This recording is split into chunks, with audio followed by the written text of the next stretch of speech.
Syam'un Al-Ghazi adalah salah satu wali Allah yang mempunyai kesaktian tingkat tinggi, sulit dicarikan tandingannya pemirsa. Beliau itu menjadi pejuang selama kurang lebih 83 tahun untuk mengalahkan para musuh itu dengan kesaktiannya. Bagaimana kisah lengkapnya? Mari kita mulai.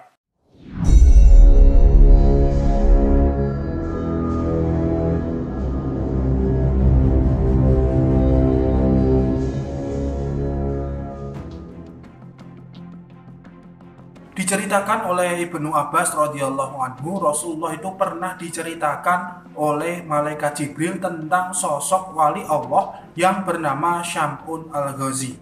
Ceritanya seperti ini. Diceritakan pada zaman dulu itu hiduplah seorang wali Allah yang sangat sakti mandraguna. Tubuhnya itu sangat kuat sekali, badannya itu kebal dari berbagai macam senjata apapun. Nama wali Allah ini adalah Syam'un Al-Ghazi. Syam'un Al-Ghazi itu berjuang di jalan Allah melalui perkelahian melawan para musuh dan para penjahat. Hal itu dilakukan untuk berdakwah mengajak manusia ke jalan yang benar, yaitu ingat kepada Tuhan. Maklum di zaman beliau itu banyak manusia-manusia yang tersesat pemirsa. Mereka mengumbar hawa nafsu, menindas orang-orang lemah. Hukum hanya berlaku bagi rakyat jelata saja yang tidak tahu apa-apa. Istilahnya mereka adalah kaum yang bersenang-senang di atas penderitaan para rakyat. Beliau wali Allah Syam'un Al-Ghazi selama berdakwah itu tidak ada satupun yang bisa mengalahkan kesaktiannya. Hal itu berlangsung kira-kira itu kurang lebih selama 83 tahun atau selama 1000 bulan. Ilmu apapun itu sudah dicoba oleh para musuh. Mulai dari ilmu kanuragan sampai dengan ilmu sihir, semua itu tidak bisa menembus kesaktian wali Allah Syam'un Al-Ghazi tersebut. Akhirnya pada suatu saat mereka para musuh dari Syam'un tersebut menggunakan strategi khusus untuk mengetahui kelemahan Syam'un Al-Ghazi itu. Mereka menemui istri Syam'un dan membujuknya dengan mengiming-imingi hadiah harta serta perhiasan yang sangat banyak apabila berhasil mencari tahu kelemahan Syam'un suaminya itu. Kita tahu bahwa sebagian besar wanita itu sangat menyukai harta benda. Bahkan sudah tidak asing lagi bagi kita, mereka itu sering pamer-pamer harta pemirsa.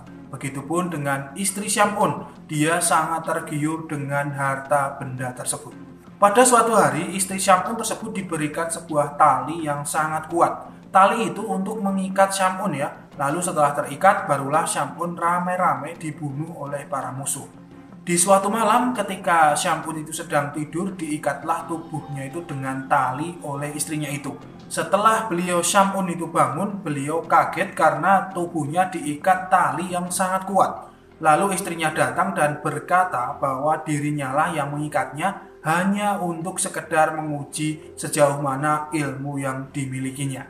Akhirnya hanya dengan satu gerakan saja semua tali tersebut langsung terputus. Mengetahui hal itu lalu dilakukanlah percobaan yang kedua, yaitu dibawakannya istri Syam'un itu sebuah rantai besi yang sangat kuat. Lalu seperti kejadian yang telah lalu, ketika Syam'un tertidur diikatlah dengan rantai besi oleh istrinya. Kemudian ketika Syam'un bangun beliau kembali kaget. Lagi-lagi kemudian istrinya datang dengan memberi alasan yang sama, yaitu untuk menguji sejauh mana kehebatan ilmu Syam'un itu.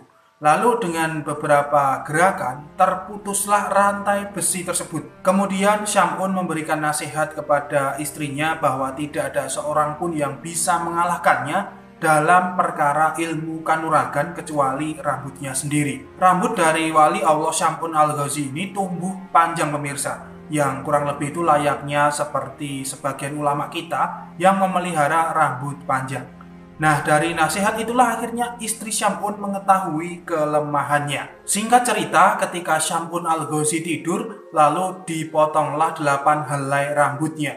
Mulailah istrinya mengikat kedua tangannya dengan 4 helai rambutnya, dan 4 helai rambut yang lain itu diikatkan di bagian kakinya. Setelah Syam'un bangun dari tidurnya ya, ia kembali kaget. Dan istrinya kembali berkata bahwa dia hanya menguji ilmunya. Kemudian sang waliullah Syam'un menarik tubuhnya dengan sekuat tenaga namun tidak bisa melepaskan ikatan tersebut. Lalu istrinya segera memberitahu pihak musuh, dan mereka pun segera datang lalu membawa Syam'un menuju tempat pembantaian. Ia diikat di sebuah tiang, kemudian mereka mulai menyiksa sang wali tersebut. Di antaranya dengan memotong kedua telinganya, menyayat tubuhnya, bahkan memotong kedua tangannya. Sang waliullah Syam'un Al-Ghazi tidak berdaya apa-apa saat itu. Hanya doalah yang bisa menolongnya. Kemudian dengan disertai konsentrasi penuh pada sang ilahi, lalu berdoalah beliau agar diberi kekuatan kembali. Kita tahu bahwa doa para wali Allah itu sangat mustajab karena memang ketaatan dan ketakwaan mereka itu di atas rata-rata manusia pada umumnya. Tanpa menunggu waktu lama lagi, kekuatan sang wali itu kembali pulih. Ia pun menggerakkan tubuhnya. Seketika tiang dan bangunan tempat pembantaian itu pun runtuh dan menimpa para musuhnya tersebut, termasuk juga istrinya yang telah berkhianat. Hanya Syam'un sendiri yang selamat berkat pertolongan Allah. Atas karomahnya dan izin dari Allah, maka anggota tubuh yang terpotong tersebut segera pulih kembali seperti sedia kala, pemirsa. Nah, kalau kita lihat kesaktian waliullah Syam'un Al-Ghazi tersebut, kalau di Nusantara ini, ilmu seperti itu terkenal dengan sebutan Aji Pancasona ataupun Aji Rawarontek. Ternyata para wali pada zaman dulu ada juga yang memiliki ilmu semacam itu. Nah, singkat cerita, akhirnya beliau waliullah Syam'un itu kembali berdakwah dan beribadah lagi selama 1000 bulan. Belum ada keterangan yang kami dapat bahwa beliau itu wafat di usia berapa dan dimakamkan di mana. Yang jelas, umat-umat sebelum Nabi Muhammad itu usianya rata-rata di atas 100 tahun. Ada yang 500 tahun, 900 tahun, dan lain sebagainya. Mungkin pemirsa itu ada yang tahu ya di usia berapa beliau wafat dan dimakamkan di mana. Nanti bisa tulis di kolom komentar di bawah untuk menambah pengetahuan kita semua. Nah, mungkin cukup itu ya. Kurang lebihnya mohon maaf. Subhanakallahumma bihamdika asyhadu an la ilaha illa anta astaghfiruka wa atubu ilaik. Alhamdulillahirabbil alamin wa billahi taufiq wal hidayah wa ridha wal inayah. Wassalamualaikum warahmatullahi wabarakatuh. Salam spiritual.